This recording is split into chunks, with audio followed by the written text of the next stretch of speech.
मिष्टी और राजू भाई बहन थे और दोनों में बहुत प्यार था। उनके माता पिता ने उन्हें बहुत अच्छी परवरिश दी थी। उनके पिता आलोक और माँ सविता उनका अच्छे से ध्यान रखते थे। सालों बीते और मिष्टी और राजू बड़े हो गए थे। राजू अपने पिता आलोक के साथ उन्हीं की बाजार में मिठाई की दुकान पर हाथ बंटवाया करता था। चलो राजू, त्योहार का सीजन है, ग्राहक आते होंगे। बाबा, मैं भी दुकान पर चलूं? मैंने सारी मिठाई बना दी है। कितनी बार कहा है मिष्टी, लड़कियां दुकान पर काम नहीं करती। हमारे घर की लड़कियां घर पर ही रहकर मिठाई बनाती हैं और मर्द बेचते हैं। ठीक है बाबा, मैंने राजू भैया को भोग दे दिया है। आप जाते हुए मंदिर में भोग लगा देना। हाँ पिताजी, चलो। माँ, हम दोनों जा रहे हैं, आप घर का ध्यान रखना। ये बोलकर राजू और आलोक चले जाते हैं और अपनी दुकान संभालते हैं। उनकी बाजार में बहुत बड़ी मिठाई की दुकान थी और उनके घर में सबको मिठाई बनानी आती थी। पर सबसे अच्छा स्वाद मिष्टी के हाथों में था और उसी की बनाई मिठाइयों का गांव में बोलबाला था। लेकिन उसके पिता भाई उसे दुकान पर जाने ही नहीं देते थे, क्योंकि वो पुरानी सोच के थे। यही वजह थी कि उन्होंने मिष्टी को ज्यादा पढ़ाया लिखाया भी नहीं था। ऐसे ही दिन गुजरते हैं और राजू की शादी शीला नाम की लड़की से हो जाती है। शीला शुरू से तो ठीक ठाक रहती थी, लेकिन कुछ ही महीनों के बाद उसने घर में झगड़े शुरू कर दिए। देखो जी, मैं घर का कोई काम नहीं करूंगी जब तक तुम्हारी वो महारानी बहन घर पर बैठी है। उसकी शादी हो जाएगी तो उसके बाद मैं घर के किसी भी काम को हाथ लगाऊंगी। अगर उसे इस घर में रहना है तो घर का सारा काम वही करेगी। अरे मेरी रसमलाई, तुम क्यों गुस्सा होती हो? जब तक वो हैं, तुमको अपने नर्म हाथों से कुछ काम करने की जरूरत नहीं। ये सब बातें आलोक और सविता सुन लेते हैं, जिसके बाद आलोक ने सविता से कहा, अब हमको हमारी मिष्टी की शादी कर देनी चाहिए, वरना हमारी बहू उनसे नौकरानी बना के रख देगी। और अगर उसे उससे काम करवाने की आदत पड़ गई तो वो उसकी शादी ही नहीं होने देगी और उसे नौकरानी बना कर रख देगी। अब आलोक और सविता अगले दिन दूसरे गांव में रिश्ता देखने जाते हैं, लेकिन आते हुए उनका एक्सीडेंट हो जाता है और दोनों भगवान को प्यारे हो जाते हैं। माँ, पिताजी, आप लोग मुझे छोड़कर क्यों चले गए? मुझे भी अपने साथ ले जाते। आप दोनों के जाते ही मेरे सर से माँ बाप का साया छिन गया। अब मैं किसे माँ बाबा कहूंगी? अरे देखो तो कैसे मगरमच्छ के आंसू बहा रही है। पहले तो अपने माँ और बाप को खा गई और अब रोने का दिखावा कर रही है। हाँ, तुम सही कहती हो। ना माँ पिताजी रिश्ता देखने जाते, ना उनके साथ ये सब होता। भैया, भाभी तो पराई है, पर आप तो मुझे कम से कम ऐसा मत बोलो। मैं तो आपकी सगी बहन हूँ। आपके अलावा है ही कौन मेरी जिंदगी में? आपकी एक लौती बहन हूँ मैं। अजी, तभी तो बोल रही हूँ, इससे पहले आपकी ये एक लौती बहन आपको भी खा जाए। नवा बना, अब तो मेरे सुहाग है। मुझे तो सोचकर ही डर लग रहा है।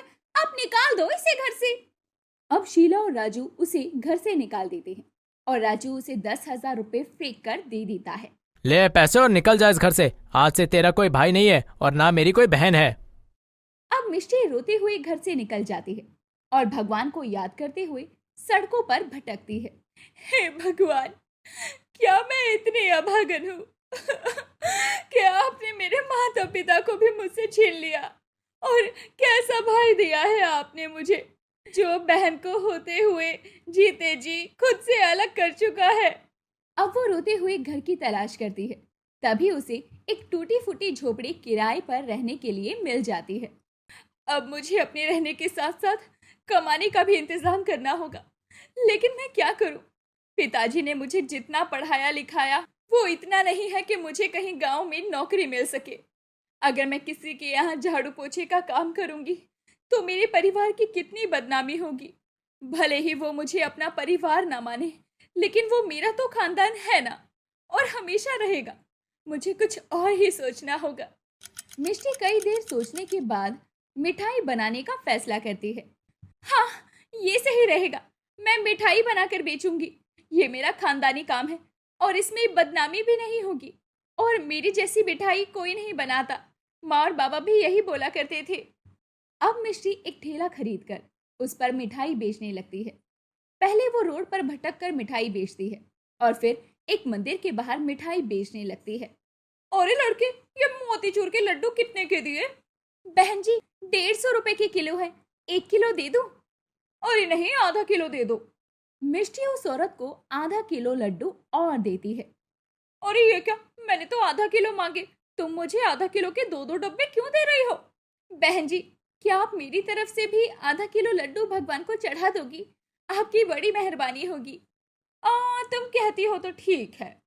मैं आपसे नाराज हूँ भगवान, जो आपने मेरे साथ किया, लेकिन अपने हाथों की मिठाई मैं आप तक पहुंचाती रहूंगी, जैसे बाबा पहुंचाते थे। अब मिष्टी ऐसे ही कई ग्राहकों को लड्डू बेचती है। वो सुबह के समय मंदिर के बाहर ठेला लगाकर मिठाई बेचती और शाम के समय गांव के बाजार में। लेकिन वो रोज किसी ग्राहक के हाथों मंदिर में लड्डू चढ़वाना नहीं भूलती। उसके ठेले पर ग्राहक बढ़ने लगते हैं। कुछ ही दिनों में वो अच्छा खासा पैसा जमा कर लेती है। वहीं शीला को घर का काम करने में जोर आने लगता है और राजू के हलवाई की दुकान भी मिष्टी के जाने के बाद से ठप पड़ गई थी, क्योंकि अब उसकी मिठाइयों में वो स्वाद नहीं था जो कि मिष्टी के हाथों में था। अब दोनों पति पत्नी एक दिन खाना खाते हुए आपस में बात करते हैं। थू थू, ये कैसी सब्जी बनाई है? ना मसाले का स्वाद है ना सब्जी का। अजी, मुझे ऐसे ही सब्जी बनानी आती है। पहले तो सारा दिन घर का काम करो, खाना बनाओ और फिर तुम्हारी ताने भी सुनो। तो क्यों मेरी बहन को बाहर निकलवाया? वो थी तो एक बारी दुकान भी अच्छी चल रही थी, वो घर पर मिठाई बनाती थी और मैं दुकान पर बेचता था। हाय, मेरी तो मुफ्त की नौकरानी चली गई, आप उसे वापस ले आइए। मजाक लगा कर रखा है, अब वो नहीं आने वाली वापस। जब बोलेगी करेली की तरह कड़वा बोलेगी। शुरू में मैं आपको रसमलाई लगती थी और अब मेरी तुलना आप करेले से कर रहे हो। अब वहीं राजू शीला परेशान थे। तो वहीं एक दिन मिष्टी अपने ठेले को लेकर घर आ रही होती है। तभी दो चोर उसे घेर लेते हैं और उसका ठेला तोड़ देते हैं और उसकी सारा जमा किया हुआ पैसा भी लेकर भाग जाते हैं, जिसमें मिष्टी भी अब जख्मी हो जाती है। वहीं राजू कॉल कट करते हुए हंसता हुआ कहता है, हाँ हाँ, अब देखता हूँ मिष्टी खुद मेरे पास अब भूखा मरते हुए कैसे नहीं आती कि मुझे घर पर रख लो। वाह जी, मानना पड़ेगा आपकी अकल को। गुंडे भेजकर आपने उसके पैसे भी चोरी करवा दिए और ठेला भी तोड़वा दिया। अब तो उसे खुद आपके पास चलकर आना होगा और इस घर में रहने की भीख मांगनी होगी। वहीं बेचारी मिष्टी अब भूखी प्यासी अपनी झोपड़ी में जख्मी पड़ी होती है। तभी उसके घर कृष्णा आता है। क्या मैं अंदर आ सकता हूँ? जी, आप कौन? मैंने पहचाना नहीं। आप मुझे नहीं जानते, मगर मैं आपको जानता हूँ। आप वो गांव के मंदिर के बाहर ठेला लगाती थी। आपकी मिठाई बहुत ही बढ़िया थी। कुछ दिनों से मैं आपको वहां देख नहीं रहा था, तो आपका पता पूछ पूछ कर यहाँ आ गया। तुम्हारा ये हाल कैसे हुआ बहन? बहन सुनकर मिष्टी की आंखें भर आती है। माफ करना भाई, मैं रोने लगी। बहुत समय बाद किसी ने मुझे बहन बोला है। कुछ गुंडों ने मेरा ठेला तोड़ दिया और मेरे सारे पैसे छीन लिए। अब मैं कभी ठेला नहीं लगा पाऊंगी। अरे ऐसा मत बोलो, मंदिर के बाहर तुम्हारी मिठाई बहुत बिकती है। राजू हलवाई की दुकान में अब वो स्वाद कहाँ? मिष्टी उसको नहीं बताती कि राजू हलवाई उसी का भाई है। कृष्णा उसे अस्पताल लेकर जाता है और उसका इलाज करवाता है और उसको एक नया ठेला भी खरीद कर देता है। जैसे ही वो उस ठेले का नाम पढ़ती है तो भावुक हो जाती है। गरीब बहन का मिठाई ठेला, भाई, ये नाम। क्यों, तुमको नाम पसंद नहीं आया बहन? तुम्हें कहती थी ना तुम्हारा भाई होकर भी नहीं है। अब बस तुमको बहन बोला करेंगे। अब तो खुश हो ना? खुश नहीं, मैं बहुत खुश हूँ। आपका एहसान मैं कैसे चुकाऊं?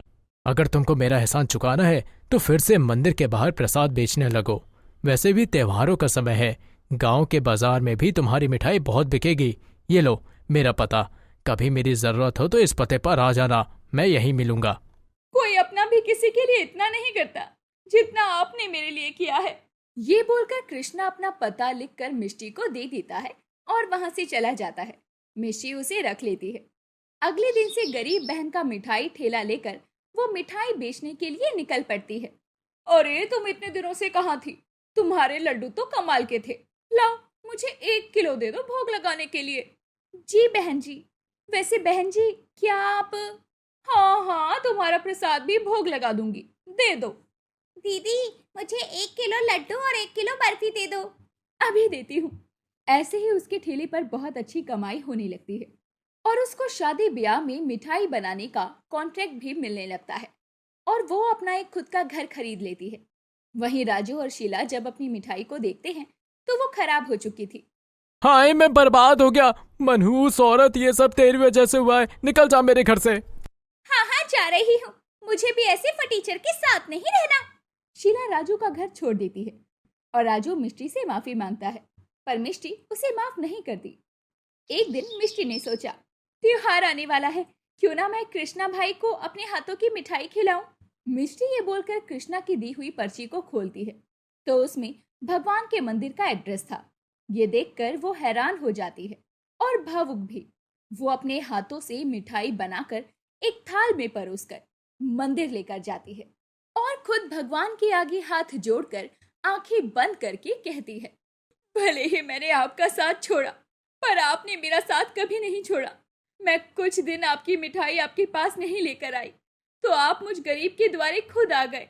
सच ही कहते हैं लोग, पता नहीं किस रूप में आकर नारायण मिल जाए।